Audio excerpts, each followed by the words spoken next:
সুখ দেওয়ার জন্যই তো আপনাকে মানুষ বানাইলো, সুখ দেওয়ার জন্যই তো আপনাকে মুসলমান বানাইলো, সুখ দেওয়ার জন্যই তো আপনাকে উম্মতে মুহাম্মদী বানাইলো, আপনাকে মানুষ বানাইলো। মানবতা কোথায় আপনার?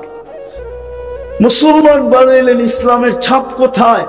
উম্মত বানায় এত বড় কপাল দিলেন, ওই নবীর আদর্শ।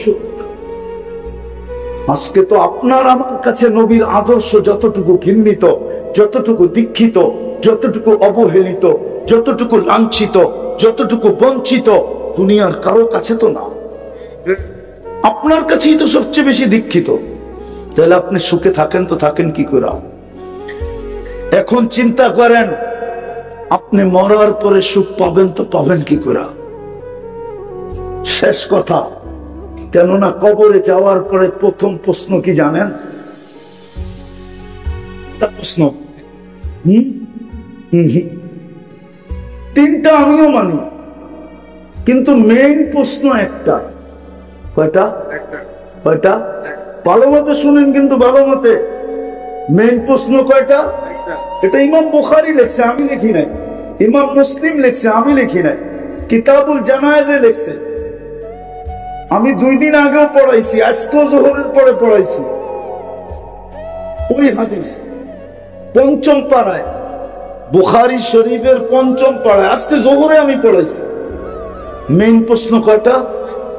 একটা। এটা পারলো তো বাকি 2টা ওকে ওকে হয়ে গেল। এটা পারলো না তো বাকি 2টা ওকে হইল না। 3টা আমি মানি, আবু দাউদ শরীফে আছে। কিন্তু ইমাম মুসলিম, ইমাম বুখারী রহমতুল্লাহি আলাইহি, উনারা একটা লেখছেন, মেইন প্রশ্ন একটা, মা কুনতা তাকুলু ফি হাদার রাজুলি লিমুহাম্মাদিন। তুমি দুনিয়াতে মুহাম্মদুর রাসূলুল্লাহর আদর্শে কতটুকু আদর্শবান ছিলা বলো?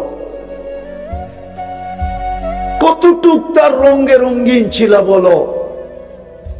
তার সম্বন্ধে তোমার কতটুকু ধারণা ছিল বলো? কতটুকু তুমি তাকে চিনতে বলো? কতটুকু তার আলোচনা করতে বলো? কতটুকু তার সম্বন্ধে পড়তে বলো? এটাই জিজ্ঞেস করা হবে। আমি তো শুধু কাঁদতেছি না যে শুক্রবারে দুরূদ পড়ে না, ডেলি পড়ে না, ডেলি আল্লাহ বলে না 10 বার। এখানে নাই কেউ ডেলি 200 বার আল্লাহ বলে, হইলো 1-8 জন হইতে পারে। এক যুবক নাই ডেলি 10 বার আল্লাহ বলে। আমি তো এই জন্য কাঁদতেছি। আপনি সুখ পান কি করে? নাইলে যুবক, ওর সুখ হবে না। যুবকদের চলা দেখলি তো মনে হয় ও সুখী না। নাইলে ও একা চললে একরকম চলে, বন্ধুদের সাথে চললে আরেক রকম চলে, বাইকে উঠলে আরেক রকম চলে, আর পিছে কেউ বসা থাকলে একবারে অ্যাবনর্মাল, ফুল চার্জ, ঠিক না? এরকম চলবে কেন? আমার সমাজের মানুষগুলোকে, আমি যখন প্রথম অস্ট্রেলিয়ায় গেছি, আমাকে যারা রিসিভ করতে আসছে, আমি বাহির হয়ে জিজ্ঞাসা করছি, তোমাদের এখানে মানসিক রোগীর পার্সেন্টেজ কত? তো আমাকে বলতেছে, হুজুর এই ফার্স্ট টাইম আসলেন অস্ট্রেলিয়ায়, এই প্রশ্ন তো আমাকে আজ পর্যন্ত কেউ করলো না। কারণ আমাকে রিসিভ করতে আসছে 2 জন ডাক্তার, কেমিস্ট্রি, আরো সাথীরা। বলছে এই প্রশ্ন করলেন কেন? আমি বললাম, মানুষগুলাকে আমার কাছে অ্যাবনর্মাল বলে হলো। হতে পারে মানুষের আল্লাহ বিদ্যা দিছে, তো আমাদের এখানে 4 জনে 1 জন হলো মানসিক। 4 জনে, তাহলে শতকরা কত? শতকরা কত? দুনিয়া 4-25-এ 125 জন, মানে 100 জনের ভিতরে 100-র 4 ভাগের 1 ভাগ হলো কত? মানসিক রোগী অস্ট্রেলিয়া। তো আমাকে জিজ্ঞেস করলো, আপনি জানলেন কি করে?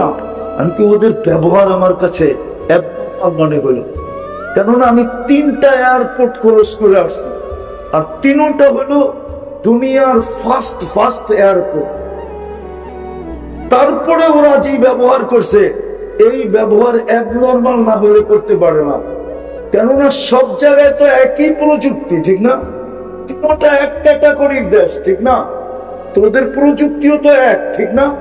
ওর তো বাবা ছিল 3টা, যখন ক্রস করে আসছে, তাইলে আমি ওকে সেলুট দিয়ে ছেড়ে দিই, ঠিক না? হ্যাঁ, মাথা যদি ঠিক থাকতো, ঠিক না?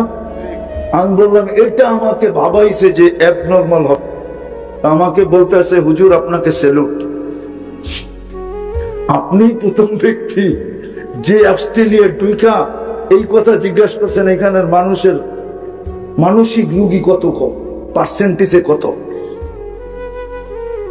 তো যেটা বুঝাইতেছিলাম মেরে দোস্ত, আসেন এইখানে যখন আপনি সুখী না, তো এইখানে সুখী হবেন কি করে? কালকে এই চেহারাটা আল্লাহকে দেখাবেন কি করে? মুহাম্মদুর রাসূলুল্লাহর সামনে দাঁড়াবেন কি? আপনি বলবেন ভালোবাসি, আরে আপনি তো গাদার সমান বাসেন না, গাদার সমান। রাগ হয়ে যাবেন? আল্লাহ রসুলের গাদা ছিল ইয়া আফু। খায়বরের যুদ্ধে পাইছিলেন, পান নাই? খায়বরের যুদ্ধের মাল যখন জমা হয়েছে, তো গাদা আল্লাহ রসুলের সাথে আরবি ভাষায় কথা বলছে। আয়েশা বলছে ইয়া রাসূলুল্লাহ, আমার পূর্বপুরুষের পিঠে নবী ব্যতীত কেউ উঠে নাই, আপনি আমাকে আপনার খেদমতে নিবেন? তো আল্লাহ রসুল বলে এখনো তো মাল ভাগ হয় নাই, আমি তোমাকে নেই তো নেই কি করে? তো সাহাবায়ে কেরাম দেখা বলতেছে ইয়া রাসূলুল্লাহ, পাক হইতে হবে না, আমরা সবাই দাবি ছেড়ে দিলাম, আপনি নিয়ে নেন। নাম ছিল ইয়া আফু। আল্লাহ রসুল মাঝে মাঝে পিঠে উঠতেন কখনো, কিন্তু বেশি কাজে লাগাইলেন দূতের কাজ। সাহাবাদেরকে চিনতেন, বাড়ি চিনতেন, যাকে ডাকতে হইতো আল্লাহ বলতেন অমুককে ডেকে নিয়ে আসো। উমর রাদিয়াল্লাহু তাআলা আনহুকে একদিন ডাকতে পাঠাইছেন। উমর রাদিয়াল্লাহু তাআলা আনহু বলতেছে যে ছুটতে ছুটতে আসছে, আর আয়েশা আমার দরজায় ঠক করে মাথা দিয়ে মারছে। আমি দৌড়ে যেয়ে দরজা খুলছি, দেখি ইয়াফুর দাঁড়ায় আছে, মাথায় ইশারা দিতেছে, ডাকে। বলে আমি দরজা বন্ধ করবো কি, আমি তো ছুট দেব। ইয়াফুর আমার পিছে দৌড় দিতেছে, পাল্লা চলতেছে যে আমি আগে পৌঁছি না, ইয়াফুর আগে পৌঁছে। যেদিন আল্লাহ রসুল দুনিয়ার থেকে চলে যায়, সবাই সয়া নিছে, কিন্তু ইয়াফুর সইতে পারে নাই। সে মদিনার গলিতে দৌড়াইতেছিল আর আকাশের দিকে মুখ করে চিৎকার দিতেছিল। তার জানা ছিল না সামনে কুয়া ছিল, কুয়ার ভিতরে পড়ছে, চিরদিনের জন্য কবর হয়ে গেছে। আপনি কতটুকু ভালোবাসেন আল্লাহ রসুলকে?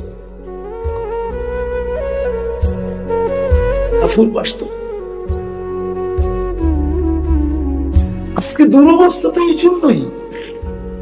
সব আছে, আপনার ঘরে এসি আছে, আপনার ঘরে কার্পেট আছে, দামি পর্দা আছে, ফ্রিজ আছে, টেলিভিশন আছে, সমস্ত ওয়াশিং মেশিন আছে, এমনকি শরীর মেসেজ করার জন্য চেয়ারও আছে, সব আছে।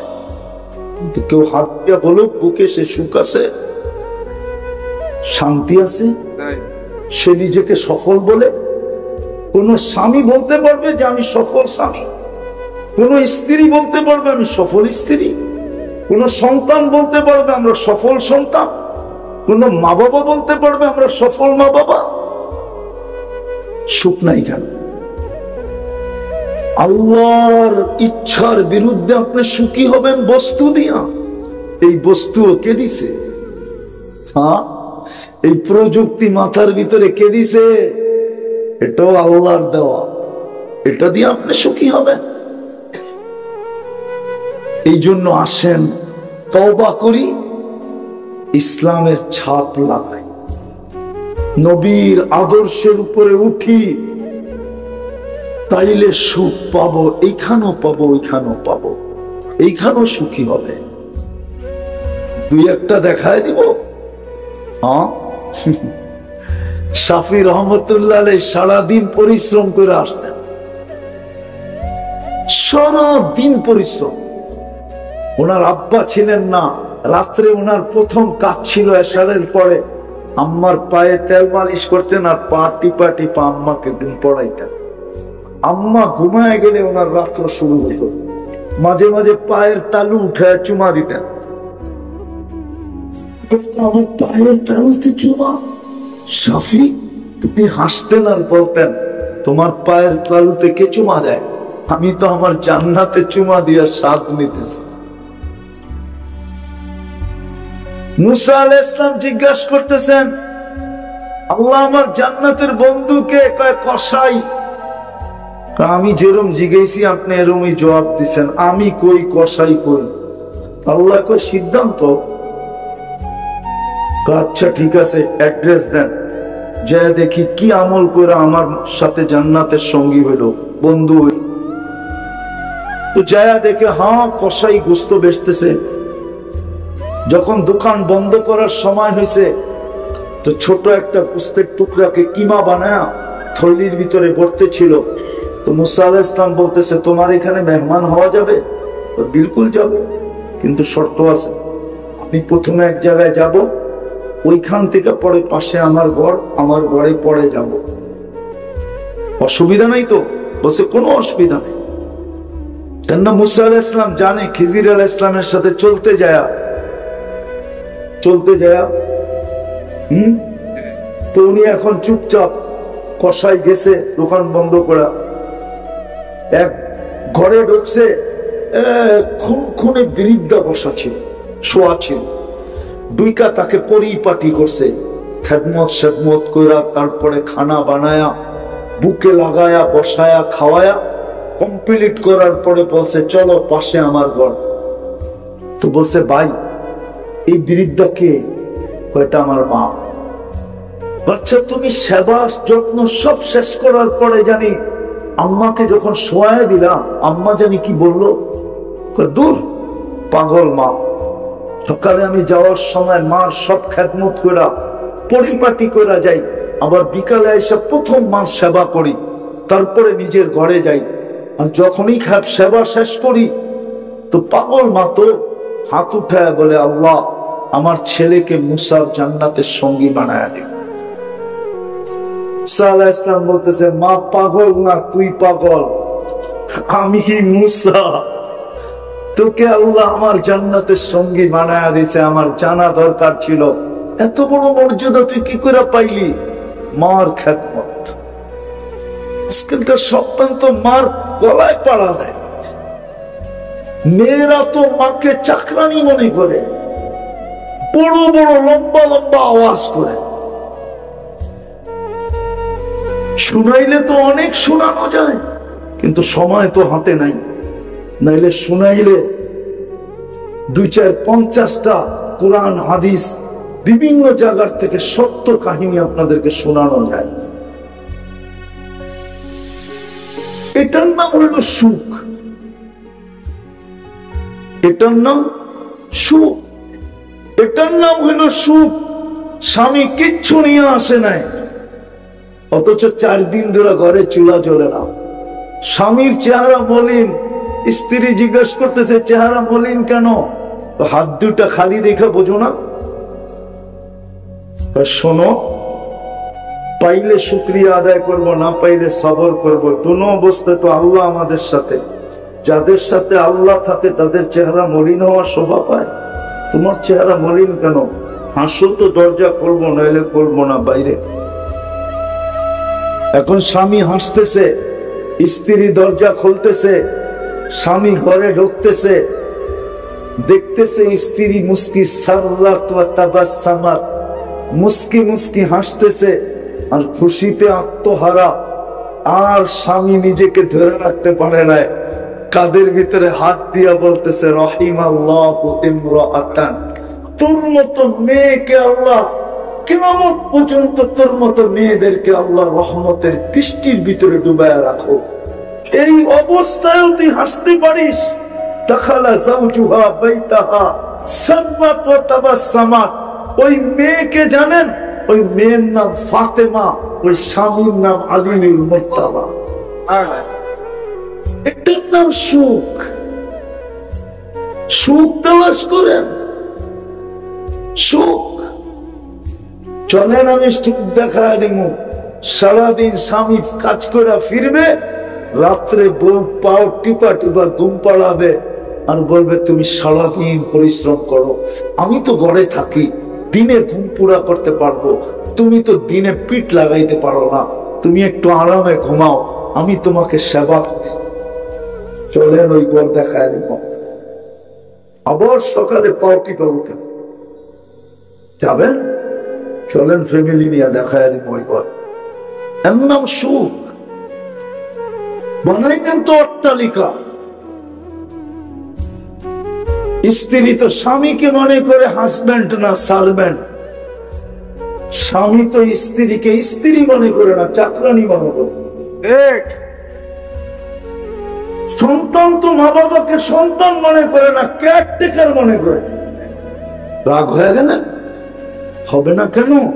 এই জন্য আসেন তওবা করি। পারবেন তওবা করতে? এই কোরআনী মাহফিল থেকে কে কে তওবা করবেন দেখি? পাক্কা? হ্যাঁ, তাইলে ওইলা দেন, দুই হাত উঠে আল্লাহকে, আল্লাহ অতীত থেকে তওবা করলাম। আল্লাহ কিন্তু এখন প্রথম আকাশে, আমাদের গুনাহ মাফ করে দেন। নামান আজকের থেকে কমসে কম আমি পুরো আদর্শে আদর্শবান হতে বলবো না। সম্ভব হইল, সম্ভব না, একটা শুধু বলবো, সবচেয়ে বড় আদর্শ আল্লাহ রাসূলের যেটা ছিল। এক দুটা বলবো, আজকের থেকে মসজিদ ভরা দেন। পারবেন? হ্যাঁ পারবেন? কে কে মসজিদ বলবেন আজকের থেকে? পাক্কা কিন্তু? আর নামাজ ছাড়বো না আজকে। আর বলেন আর না বলেন, ডেলি একবার হলো জুমা। আমার তো এটা চোখ বিয়োগে মিলেই না যে এই উম্মত আবার ডাক্তারের কাছে সিরিয়াল দেয় কি করে। এইখানে তো সবাই ডাক্তারের কাছে ঘন্টার পর ঘন্টার সিরিয়াল দিয়ে বসে থাকে, আর সিরিয়াল আগায়া নেওয়ার জন্য যে সিরিয়াল রেখে ওরে আবার মুট করে কিছু দেয়, ঠিক না? হ্যাঁ, তাহলে আপনাকে কালাম দিল কেন? কোরআন তো শেফা। আজ পর্যন্ত তো একজন নাই কোরআনকে বুকে চেপা ধরলে বললো মালিক ছাড়বো না, আমার শেফার দরকার। তোর কোরআন শেফা দিয়ে কি করবে? তুমি না বললে কোরআনের শেফা? আমার তো শেফার দরকার, আরোগ্যতার দরকার, আমি তো রোগী, তোমার কোরআনের শেফা আমার ভিতরে দিয়া দাও না। এরকম চাইপা ধরে তো একজনও নেই যে আত্মনাদ করবো। আল্লাহকে বলবো আজকের থেকে কোরআনকে মহব্বত করেন, কোরআনী মাদারেস গুলাকে মহব্বত করেন। বাংলাদেশ টিকা আছে দুই তিন কারণে জানেন? বিপর্যয়ের থেকে, নাইলে এই দেশ টিকান না, অনেক আগে ধ্বংস হয়ে যেত। যেই দেশে সন্তানের হাতে মা বাবার জান যায়, ওই দেশ ধ্বংস হওয়ার জন্য বৈধ হয়ে যায়। ওলামা যদি দলিল চায় আমি দলিল দিব।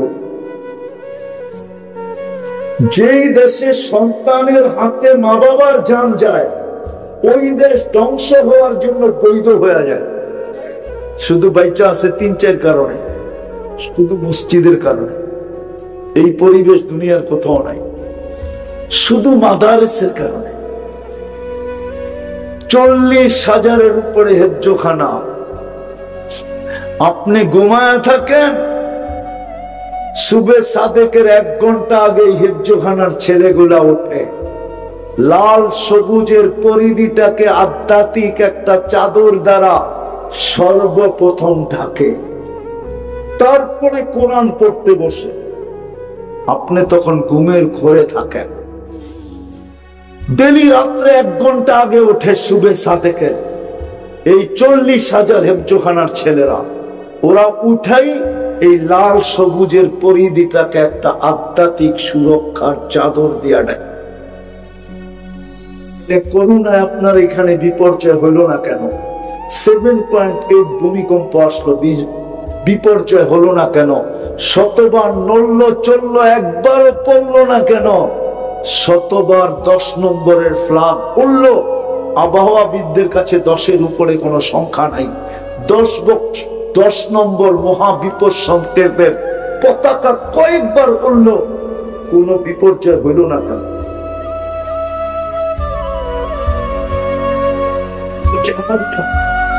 আপনাদের নেতৃত্ব দেখা, আপনাদের রাজত্ব দেখা, আপনাদের তাহাজ্জুদ দেখা, কি দেখা? খোদার কসম মসজিদ দেখা, এই মাদ্রাসাগুলা দেখা। বাংলাদেশের মতো হক্কানি আলেম ওলামা দুনিয়ার কোথাও নাই। এই আলেমদের চেহারা দেখা, আপনি তো সারাদিন আলেমদের দেখেন, রাত্রে তো সিসি ক্যামেরা দিয়ে দেখেন না ওরা করে কি করে। হক্কানি আলেম ওলামা ওয়ালাদের কারণে এই জমিনটা বিপর্যয়ের থেকে বেঁচে আছে। আরেকটা গোপন কথা বলা যায়, এই জমিনের আধ্যাত্মিক একটা শক্তি আছে, আধ্যাত্মিক একটা ইতিহাস আছে। ইতিহাস এই জমিন নিয়ে যে বেশি খেলবে, ওকে এই জমিন ঠিক দিবেই দিবে, দিবেই দিবে, দিবেই দিবে, দিবেই দিবে।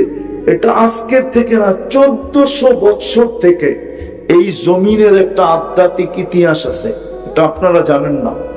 আর ওটা বলার সময় আমার কাছে নাই, শুধু এতটুক বলে দিতেছি, ইসলামের প্রথম যুগের কোরবানি এত দূরের, এত লম্বা কোরবানি দুনিয়ার কোন মাটির নিচে নাই, যেটা এই মাটির নিচে আছে। 2 সাহাবীর কবর আছে, যখন আল্লাহ রাসূল হিজরত করে নেয় তখন চলে আসে। 4 সাহাবী আছে, 2 জন চিনে গেছে।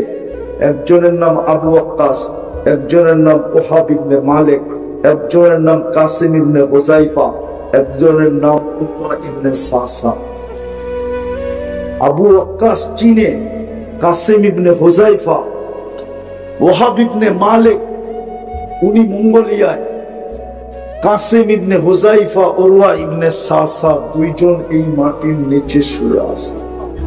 বিদায় মাটির একটা আধ্যাত্মিক অভ্যাস, আপনি বেশি খেলবেন আপনাকে লয়া কিক মারবে, হয়তো চৌখা নাইলে ছক্কা, হইতে পারে আপনাকে দুনিয়ার থেকে আউট করে দিতে পারে।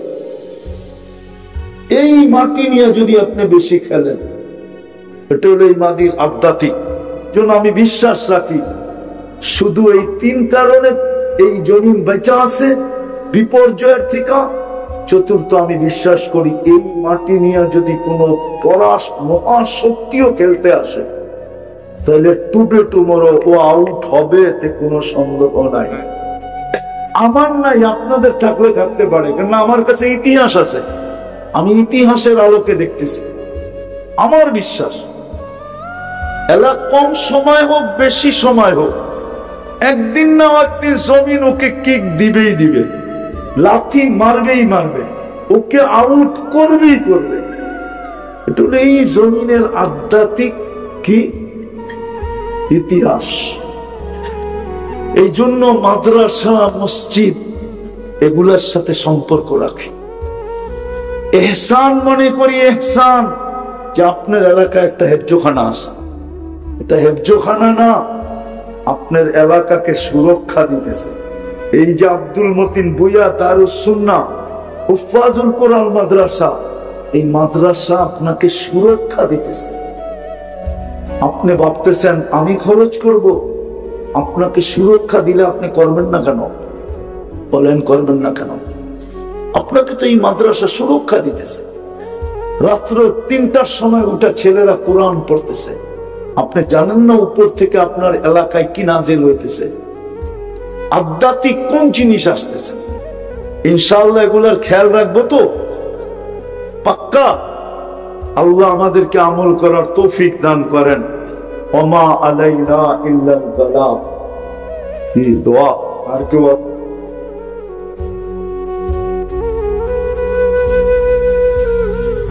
সারা একদিনের কামাই আলী রাদিয়াল্লাহু তাআলা আনহু 2 হাত ভরা খেজুর নিয়ে আসছে, কয়েক বালতি পানি উঠা, 1 বালতি 1 খেজুর, ঠিক না?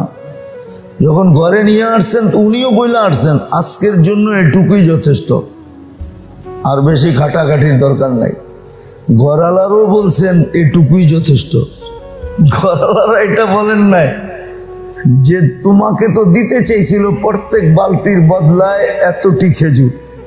প্রথম তো বলছে এক বালতির বদলায় একটা খেজুর। তো যখন 2 হাত বেড়ে গেছে উনি বলছে না, আজকের জন্য এটুকুই যথেষ্ট। আমরা মানুষ ওই 4 জন, তারপরও বাইচা যাবে, আল্লাহর রসুলকেও পাঠানো যাবে। বাড়িতে কাহিনী না বললে তো আমরা কাহিনী পর্যন্ত পাইতাম নাকি? তো এখন ইহুদি কি বলছে? প্রত্যেক বালতির বদলায় এতটি খেজুর দিব। কি তো উনি ইচ্ছা করলে সারা বছরের খেজুর ওই দিন, এতটি খেজুর যদি একদিন চলে, ঠিক না? কি আর 364টা বালতি উঠাইলি তো হইতো, 365 দিনেরটা হয়ে যেত, ঠিক না? কি বলেন? হয়ে যেত না? 364টা বালতি উঠাই দেন, তাহলে তো আজকেরটা যখন হয়ে গেছে আর বৎসরের বাকি কয়টা? 364 বালতি উঠাইলি সারা বৎসরেরটা কি কমপ্লিট, ঠিক না? হয়ে যেত, ঠিক না? তারপরে যেটি কামাইতেন মাঝে মাঝে ওটি সব ব্যাংকে জমাইতেন, ঠিক না? ওই সময় তো গাড়ি ছিল না, বাড়ি ছিল, ঠিক না? হয়ে যেত। কিন্তু উনি যখন বাড়িতে নিয়ে কাহিনী শুনাইছেন তো বাড়িওয়ালারও বলছে ঠিক করছো, ঠিক কামের কাম করে আইসো। যেমন এক কাহিনী মনে উঠলো, সময়ও লম্বা হয়ে যেতেছে। এক ইহুদির খেজুর গাছ পড়ছে যায় এক মুসলমানের বাড়িতে। তো ওইখান থেকে খেজুর ওর বাড়িতে পড়ে ওর পোলাপান খায়। তো ইহুদি এরকম যে গলার ভিতরে আঙ্গুল দিয়ে খেজুর বাড়ি করে নেয়। এক তো ইহুদি আগের থেকেই তো এরকম, নতুন না, আগের থেকেই কয় জন্মগতই এরকম। কয় কান্দস কেন? আমার চেহারাই এরকম। তো ইহুদি শুরুর থেকেই এরকম। তো আল্লাহ রসুলের কাছে অভিযোগ করছে, ইয়া রাসূলুল্লাহ আপনি ওরা একটু বলে দেন। তো আল্লাহ রসুল ইহুদিরে ডাইকা বলছে, তুই খেজুর গাছ বেচা ফেলা, তোরে আমি একটা খেজুর গাছ দিয়া দিই।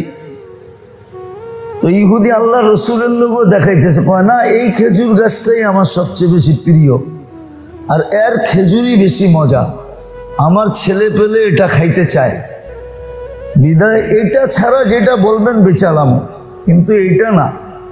কি এক সাহাবী শুনছে,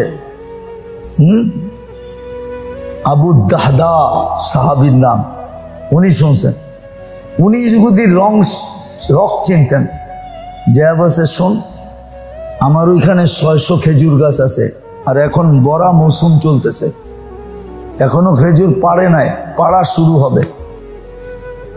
তুই খেজুর গাছটা আমার কাছে বেচালা, 600 খেজুর গাছলা বাগান তোরে দিয়ে দেব। আর আরবদের নিয়ম ছিল, খেজুর যখন পাকতে শুরু করতো, পাকার আগে, এখনো নিয়ম আছে, দেখবেন প্রত্যেক খেজুর বাগানের ভিতরে ঘর বানানো আছে। ওরা ফ্যামিলি সহ এখানে চলে যায় খেজুরকে সুরক্ষা করার জন্য, হেফাজত পালার জন্য। পুরা এন্টার ফ্যামিলি প্রত্যেক খেজুর গাছ বাগানের ভিতরে ঘর পাবেন। তো আবু দাহদা ওনার ফ্যামিলিকে পাঠিয়ে দিয়েছেন খেজুর বাগানের ভিতরে।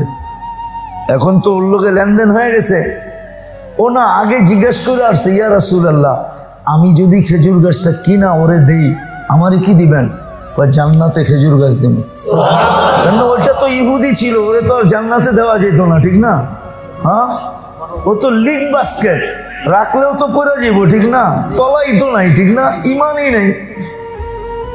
তো আল্লাহ রসুল বলছে, তুই যদি কিনা দেস তাহলে তোর জান্নাতে খেজুর গাছ দিব।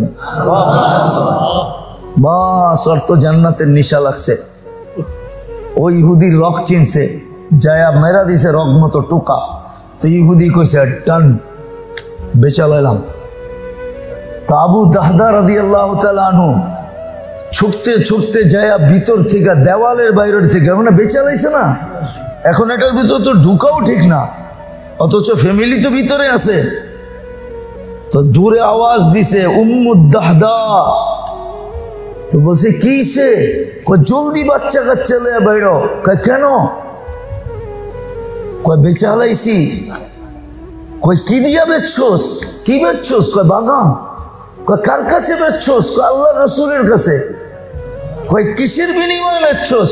জান্নাতে খেজুর গাছের বিনিময়।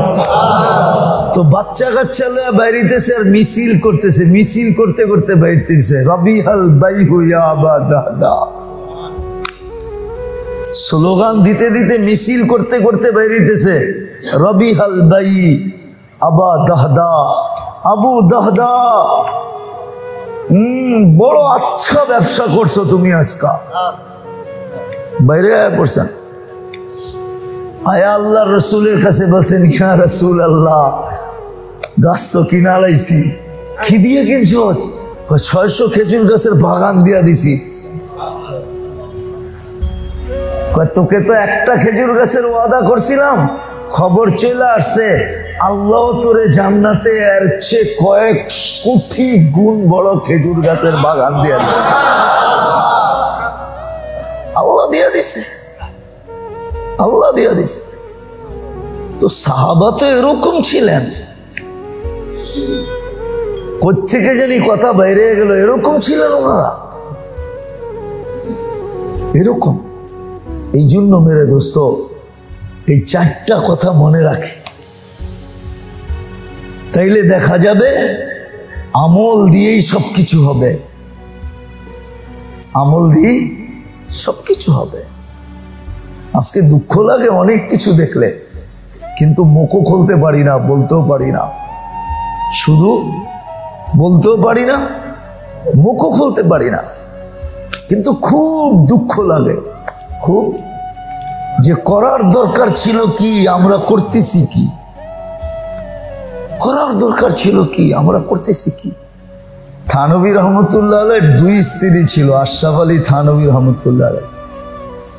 তো একদিন সকালে এশাক না পড়া বড় বোর কাছে নাস্তার জন্য চলে গেছেন। কি? বড় বোর কাছে নাস্তার জন্য চলে গেছেন। বড় বউ বলতেছে কি ছোটটাই দিল না, আমার কাছে যে আইলা।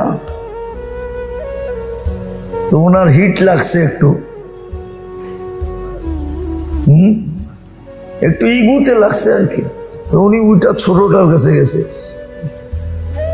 তো ছোটটার কাছে যাওয়ার পরে কি কয়, কি বড়টাই বুঝি দিল না, বাইর করে দিল। যাক ছোটটায় রুটি দিছেন, উনি বসছেন।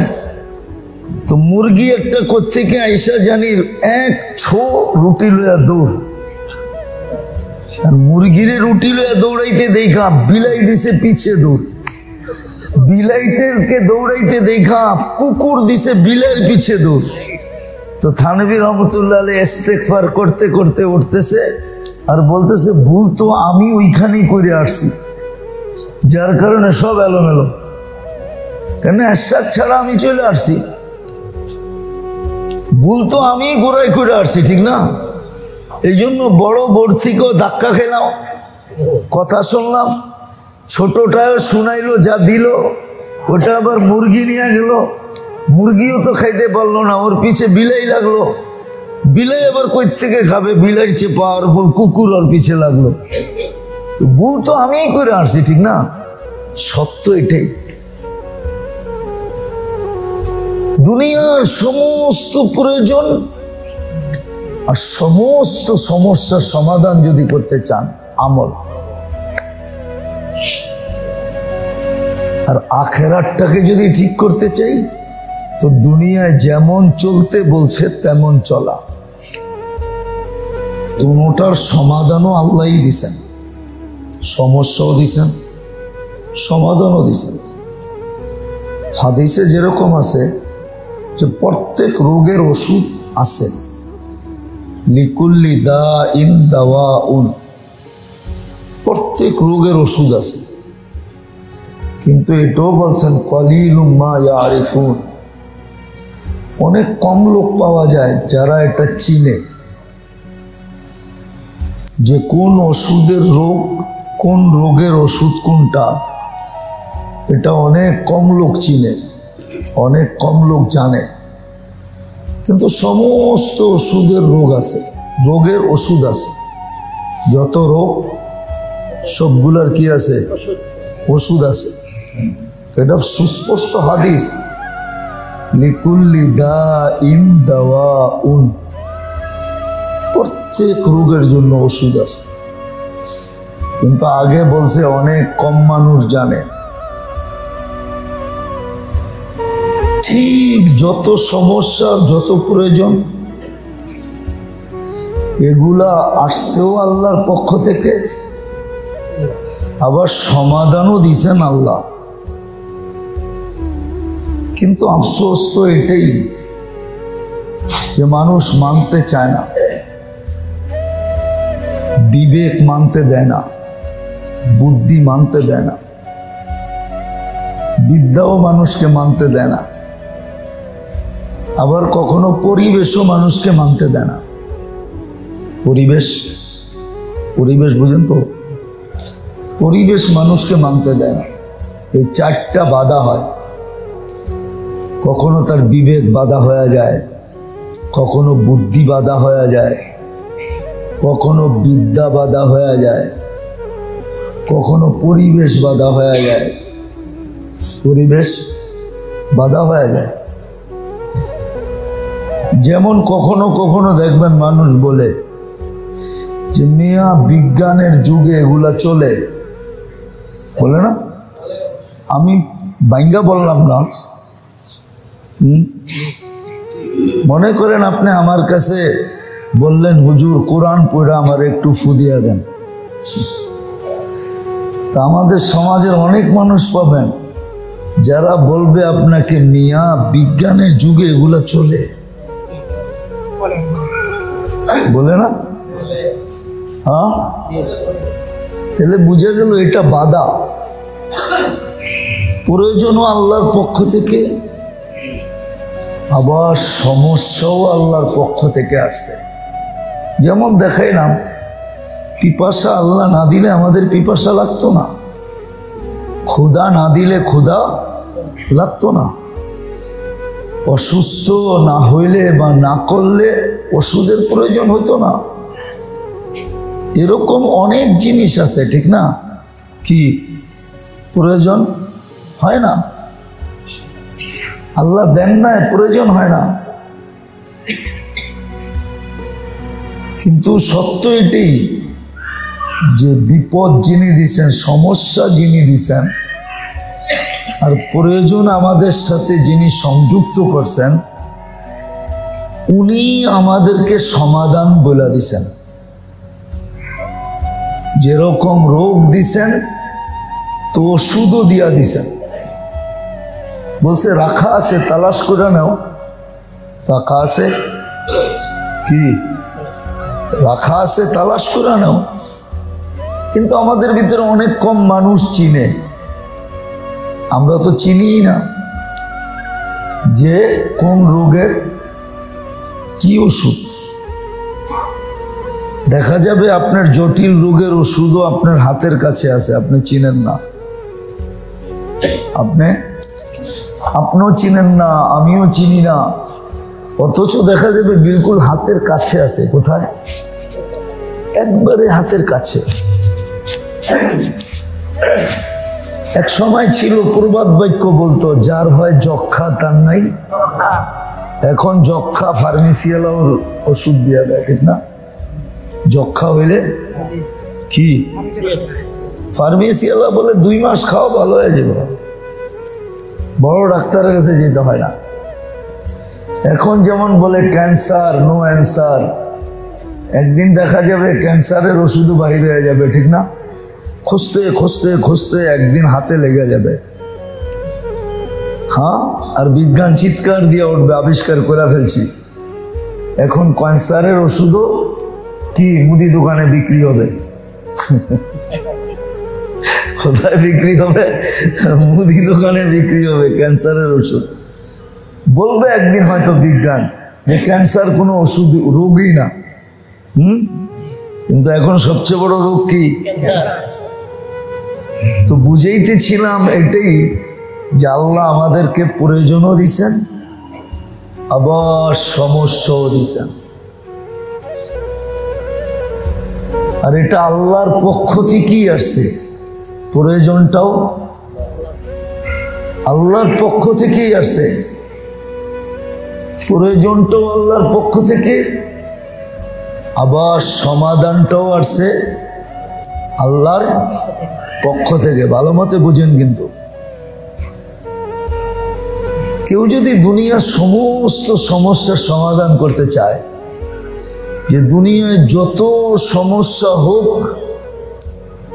এটার সমাধান আমি চাই, তাহলে এটার সমাধান সহজ। আল্লাহ এটাই বলে, তুমি আমলকে ঠিক করো, তোমার সমস্ত সমস্যা সমাধান হয়ে যাবে। দুনিয়ার যত সমস্যা আছে সমাধানের জন্য একমাত্র হলো কি? আমল। তুমি আমল ঠিক করো, তোমার সমস্যা ঠিক হয়ে যাবে। যত সমস্যা দুনিয়াতে, যত প্রয়োজন দুনিয়াতে, এই দুটার সমাধান একমাত্র আমল। যে আমল ঠিক করলো, যেই সময়ের যেই আমল ওটা যে ঠিক মতে করলো, সহি শুদ্ধ মতে করলো, আর এটা আল্লাহর ওয়াদা, আমল ঠিক হয়ে যাবে, তো সমস্যাও সমাধান হবে, আবার প্রয়োজনও মিটবে। প্রয়োজন মিটবে, সমস্ত প্রয়োজন মিটা যাবে। এটার জন্য আমল দিছিলেন। আপনি বলবেন আসবাব, আসবাব তো মুসলমানের জন্য দেন নাই। আন্দার লাঠি নিয়ে কোনো চক্ষুওয়ালাকে আজ পর্যন্ত কেউ চলতে দেখে নাই। অন্ধের জন্য একটা বিশেষ লাঠি আছে যেটা বাজারে বিক্রি হয়, ঠিক না? আরে হয় না, বিক্রি হয়। ওই লাঠি নিয়ে কোনো চক্ষুওয়ালাকে আজ পর্যন্ত চলতে দেখছেন? কেন? ওটা তো লাঠি, যে আমি লইলে কি অসুবিধা? কিন্তু মাইসে হাসবে, বলবে হুজুরও তো চোখে দেখে, অন্ধের লাঠি নিয়ে হাঁটে কেন? ঠিক না? কি মজাক করবেন না করবেন না? মানুষ মজাক করবে। তাহলে অন্ধের জন্য নির্ধারিত লাঠি নিয়ে যখন আজ পর্যন্ত কোনো চক্ষুওয়ালা চলে না, চললেই মানুষ ওকে মজাক করবে, টিটকারি করবে, বিদ্রুপ করবে, ঠাট্টা করবে। তো মুসলমানকেও আল্লাহ আসবাব দেন নাই। মুসলমানকে তো আল্লাহ আসবাব দেন নাই। আসবাব তো দিছে গায়রে মুসলিম রে। ও অন্ধ, ও আসবাব ছাড়া চলতে পারবে না। ভালো মতে বোঝেন। কিন্তু ও অন্ধ, ও আসবাব ছাড়া চলতে পারবে না।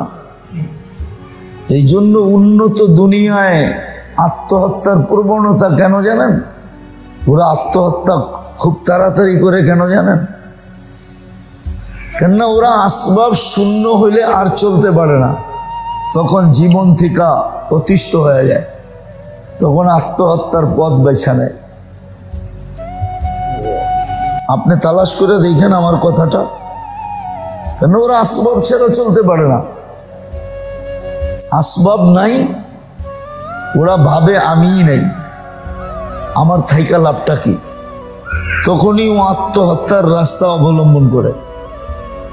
এই জন্য উন্নত দুনিয়ায় আসবাবের প্রবণতা বেশি, উন্নত দুনিয়া আত্মহত্যার প্রবণতা বেশি, মানুষ আত্মহত্যা করে।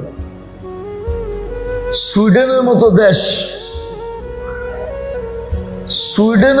দেশ, সুইডেন, ওইখানে সরকারিভাবে আত্মহত্যা বৈধ। সরকারিভাবে আপনি দেখেন, এখন নেটে সার্চ দিয়া যে দুনিয়ায় কোন দেশে সরকারিভাবে আত্মহত্যা বৈধ, তো লেখা উঠবে সুইডেন। সুইডেনে সরকারিভাবে, সুইজারল্যান্ডে সরকারিভাবে আত্মহত্যা বৈধ, অবৈধ না। আপনি দরখাস্ত করতে দেরি, 2 মিনিটের ভিতরে সরঞ্জাম নিয়ে আসতে দেরি হবে না, আয়শা আপনাকে ডেট করে দিবে, মেশিনে ঢুকাবে, 2 মিনিটে আপনি শেষ। তো আসবাব আল্লাহ মুসলমানকে দিছিলেন না, মুসলমানের জন্য আসবাব না, মুসলমানের সমস্যা সমাধানের জন্য তো আমল দিছিলেন। কি আমল দিছিলেন?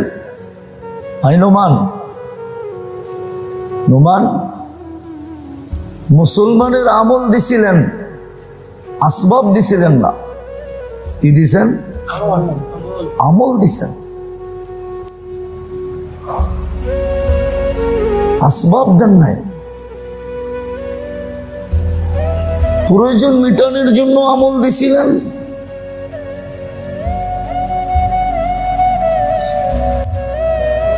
প্রয়োজন মিটানে আর সমস্যা সমাধানের জন্য আমল দিছিলেন।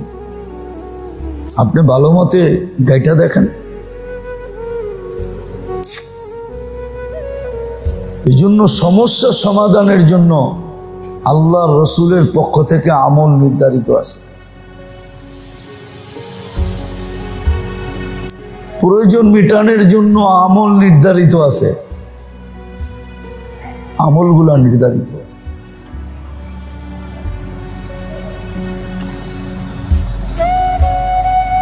আমল নির্ধারিত। এই জন্য হুকুমই আসছে, আমলে অভ্যস্ত হও, শিখো আর করো। এটাই যারা বিশ্বাসী না, এরা প্রয়োজনও মিটাইতে চায় বস্তু দিয়া, সমস্যার সমাধানও করতে চায় বস্তু দিয়া। আপনি দেখবেন সমস্যায় পড়লে এরে ফোন করে, ওরে ফোন করে, এর কাছে দৌড়ায়, ওর কাছে দৌড়ায়, এইদিকে লিঙ্ক লাগায়, ওইদিকে লিঙ্ক লাগায়। দেখবেন আপনি, এটাই সত্য। তো দুনিয়ার প্রয়োজন মিটানোর জন্য আর সমস্যা সমাধানের জন্য, আর এটা দুইটা আল্লাহর পক্ষ থেকে সমাধান করার জন্য দিছিলেন আল্লাহ আমল। কি আমল দিছিলেন? নবুয়তওয়ালা আমল, নবীওয়ালা আমল দিছিলেন। আর আল্লাহ রসুল কইরা দেখাইছেন। যত সমস্যা আসছে সব সমাধান করার জন্য সাহাবায়ে কেরাম আমলকে ব্যবহার করছেন, আল্লাহ রসুলও ব্যবহার করছেন। কালো মেঘ আকাশে দেখলে দৌড়ে যেতেন মসজিদের দিকে, জোরে বাতাস ছুটলে দৌড়ে যেতেন মসজিদের দিকে, চন্দ্রগ্রহণ সূর্য গ্রহণ হইলে দৌড়ে যেতেন মসজিদের দিকে। ঠিক এরকম কোন প্রয়োজন হইলে সাথে সাথে আমলের দিকে দৌড়াইতেন। আমল শিক্ষাও দিয়েছেন, বিশেষ বিশেষ আমল শিক্ষা দিয়েছেন, যে এটা হইলে এটা করো, এটা হইলে এটা করো, এটা হইলে এটা করো। একদিনে সব শিখানো যাবে না, আপনাকে শিখতে হবে। শিখতে হবে। এই জন্যই তো বলছে ফজরের নামাজের পরে বসে থাকো, সূর্য উঠার 10 মিনিট পরে 2 রাকাত পড়ো তো হজ উমরার সওয়াব মিলবে, তাও কবুল। আর 2 রাকাত মিলাও, সারা দিনের জন্য আল্লাহ তোমার জন্য যথেষ্ট হয়ে যাবে। আল্লাহ সারা দিনের জন্য তোমার জন্য কি হবে? যথেষ্ট হয়ে যাবে। আল্লাহ থাকবে তোমার সাথে, সবকিছুর ব্যাপারে যথেষ্ট হয়ে যাবে। এরকম দুনিয়ার যত সমস্যা আছে, আর এটা পরীক্ষিত। পাথরের উপরে লকির বলে না, পাথরের উপরে খোদাই করে যে খোদাই করে লেখে, ওটা যেমন কোনো কিছু দ্বারা মুছানো যায় না, এটা এরকমই সত্য। প্রয়োজনকে মিটানোর জন্য আর সমস্যাকে সমাধান করার জন্য আল্লাহ আমাদেরকে আমল দিয়েছিলেন। এটা তো গেল দুনিয়ার সমস্যা। দ্বিতীয় নেন আপনি আখেরাতের সমস্যা সমাধান করার জন্য কি দিয়েছেন?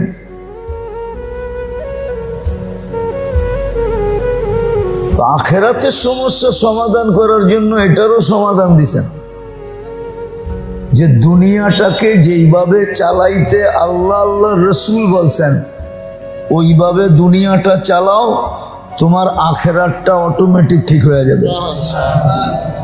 কিন্তু শর্ত হলো দুনিয়াটাকে যেইভাবে চালাইতে বলছে, দুনিয়াটা যেভাবে চালাইতে বলছে বা চলতে বলছে, দুনিয়ায় তোমাকে যেইভাবে চলতে বলছে তুমি ওইভাবে চলো, তোমার আখেরাত অটোমেটিক ঠিক হয়ে যাবে। কিন্তু এটা শিখবে কে, চলবে কে? সবাই তো আমরা মন মতো চলি, ঠিক না? কি মন মতো চলি, যেমন বুঝে আসতেছে তেমন চলি।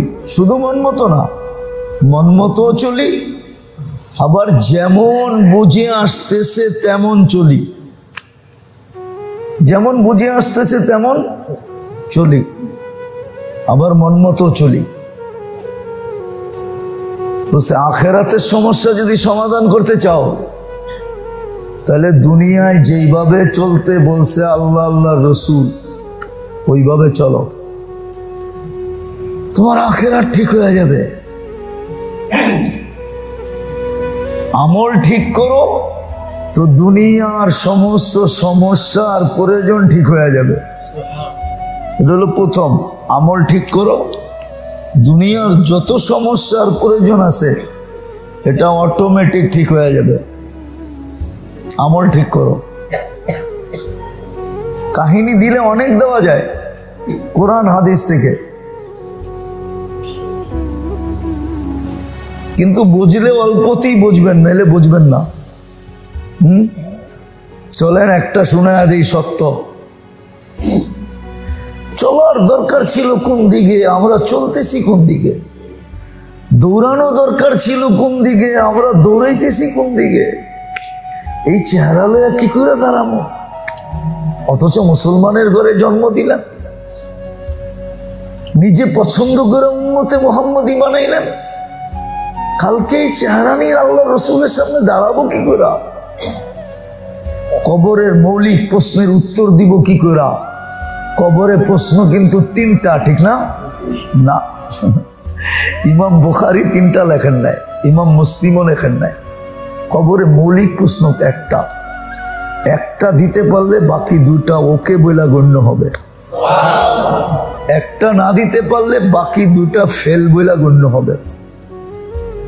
কবরের মেইন প্রশ্ন হলো যেটা, সেটা হলো মুহাম্মদুর রাসূলুল্লাহ সাল্লাল্লাহু আলাইহি ওয়াসাল্লাম এর সাথে তোমার সম্পর্ক কতটুকু ছিল, পরিচয় পরিচিতি কতটুকু ছিল, আদর্শে তুমি কতটুকু আদর্শবান ছিলা, এর জন্য তুমি কতটুকু নিবেদিত ছিলা। এই জন্য ইমাম বুখারী একটা লেখছে, কিতাবুল জানায়েজে আছে। ওলামারা পড়ে, কিন্তু ওই যে দৌড়ায় পড়া যায় তো, এবারত পড়ে তো, কেন এটা 5 পারা পর্যন্ত যেতে যেতে 1 পারা তকরির হয়, তারপরে দৌড় শুরু হয়। তো দৌড়ায় পড়ে যায় তো খেয়াল রাখে না, মনে থাকে না।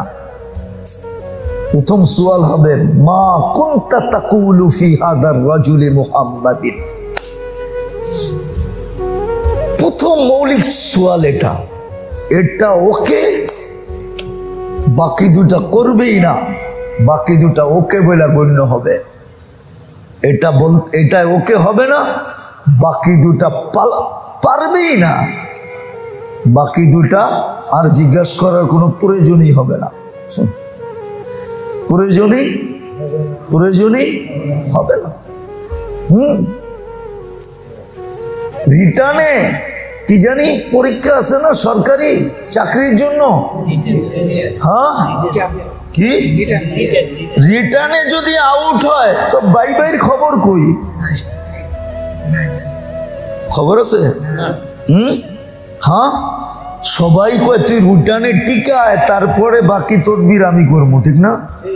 রিটার্নে যদি না টিকলো তো রিটার্ন এটা মুহাম্মদুর রাসূলুল্লাহ হইল রিটার্ন, এটাই টিকতে হবে আপনাকে। কালকে কি চেহারা দেখাম, আল্লাহ আমাদেরকে আমল করার তৌফিক দান করেন।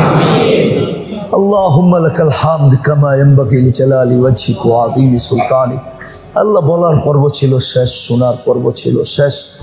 আল্লাহ বারবার বলতেছি আপনার কাছে, প্রত্যেকবারই বলি, জানি না কবে কবুল হবে, আমাদের এই আয়োজনটাকে কবুল করেন, আয়োজকদেরকে কবুল করেন, এর উসিলায় পুরো এলাকাবাসীকে কবুল করেন। আল্লাহ আমাদের এই ইসলামী মজলিসটাকে আপনি মেহেরবানি করে কবুল করেন। আমরা সংখ্যা চাই না, 2 জন আসবে, যে আসবে সে যেন কবুলিয়তের মালা নিয়ে ওঠে, 2 জন হোক, কিন্তু কবুলিয়ত চাই। এটা কবুলিয়তকে আপনি কবুলিয়ত নসিব করেন, কবুলিয়তকে ছড়ায়া দেন। আয় আল্লাহ, আয় আল্লাহ, আয় আল্লাহ, যার যে পেরেশানি আছে দূর করে দেন, প্রয়োজন আছে আয় আল্লাহ মিটায়া দেন, অসুস্থ আছে শেফায়ে কামেলা আজেলা দায়মা মুস্তামিররা নসিব করেন। আয় আল্লাহ এই মহল্লার বা শ্রোতাদের আত্মীয় স্বজন, আয় আল্লাহ এই মসজিদের সাথে সম্পর্কিত ছিল, আয় আল্লাহ যারা কবরে চলে গেছে সবাইকে মাফ করা দেন, আজকে উম্মতকে মাফ করা দেন, মুর্দে গানদেরকেও মাফ করা দেন, জীবিতদেরকেও মাফ করা দেন, ইনসানকেও মাফ করা দেন, জিন্নাতকেও মাফ করা দেন। আয় আল্লাহ সবাইকে আপনি মাফ করা দেন। আয় আল্লাহ মাগফিরাতুকা আওসাউ মিন দুনুবিনা। আল্লাহ আমাদের কাছে কোনো পুঁজি নাই, সত্য বিইজ্জতিকা ওয়া জালালি, আমাদের কাছে কিছুই নাই, শুধু আমরা তওবা করতে পারি, আর আপনার মাগফিরাত আমাদের সামনে বড় সাহারা, বড় সাহারা, বড় সাহারা, বড় সাহারা। আমাদের সবচেয়ে আশার আলো হলো আপনার মাগফিরাত, আপনি আমাদেরকে মাফ করে দেন। আমাদের কাছে কোনো পুঁজি নাই মালিক, বিশেষ করে আমার কাছে নাই, কিচ্ছু নাই, কিচ্ছু নাই, শুধু মাপ চাইতে পারি, শুধু আপনার রহমতের আশা করতে পারি, নাইলে আমল বলতে কিচ্ছু নাই, জিরো, আখলাক বলতে কিচ্ছু নাই, মনুষ্যত্ব বলতে কিচ্ছু নাই, ইসলামের ছাপ নাই, নবীর আদর্শ নাই। আল্লাহ আপনি কবুল করেন আমাদেরকে, আল্লাহ আমাদের দোয়াকে কবুল করেন, আমাদের দোয়াকে কবুল করেন। সাল্লাল্লাহু তাআলা সারা একদিনের কামাই আলী রাদিয়াল্লাহু তাআলা আনহু 2 হাত ভরা খেজুর নিয়ে আসছে, কয়েক বালতি পানি উঠা, 1 বালতি 1 খেজুর, ঠিক না? যখন ঘরে নিয়ে আসছেন তো উনিও বইলা আসছেন আজকের জন্য এটুকুই যথেষ্ট, আর বেশি খাটাখাটির দরকার নাই। ঘরালারও বলছেন এটুকুই যথেষ্ট, ঘরালারা এটা বলেন নাই যে তোমাকে তো দিতে চাইছিল প্রত্যেক বালতির বদলায় এতটি খেজুর, প্রথম তো বলছে 1 বালতির বদলায় একটা খেজুর। তো যখন 2 হাত বেড়ে গেছে উনি বলছে না আজকের জন্য এটুকুই যথেষ্ট। আমরা মানুষ ওই 4 জন, তারপরও বেঁচা যাবে, আল্লাহর রসুলকেও পাঠানো যাবে, বাড়িতে কাহিনী না বললে তো আমরা কাহিনী এই পর্যন্ত পাইতাম নাকি? তো এখন ইহুদি কি বলছে? প্রত্যেক বালতির বদলায় এতটি খেজুর দিব। কি তো উনি ইচ্ছা করলে সারা বৎসরের খেজুর ওই দিন, এতটি খেজুর যদি একদিন চলে, ঠিক না? কি আর 364টা বালতি উঠাইলি তো হইতো, 365 দিনেরটা হয়ে যেত, ঠিক না? কি বলেন? হয়ে যেত না? 364টা বালতি উঠাই দেন, তাহলে তো আজকেরটা যখন হয়ে গেছে আর বৎসরের বাকি কয়টা? 364 বালতি উঠাইলি সারা বৎসরেরটা কি কমপ্লিট, ঠিক না? হয়ে যেত, ঠিক না? তারপরে যেটি কামাইতেন মাঝে মাঝে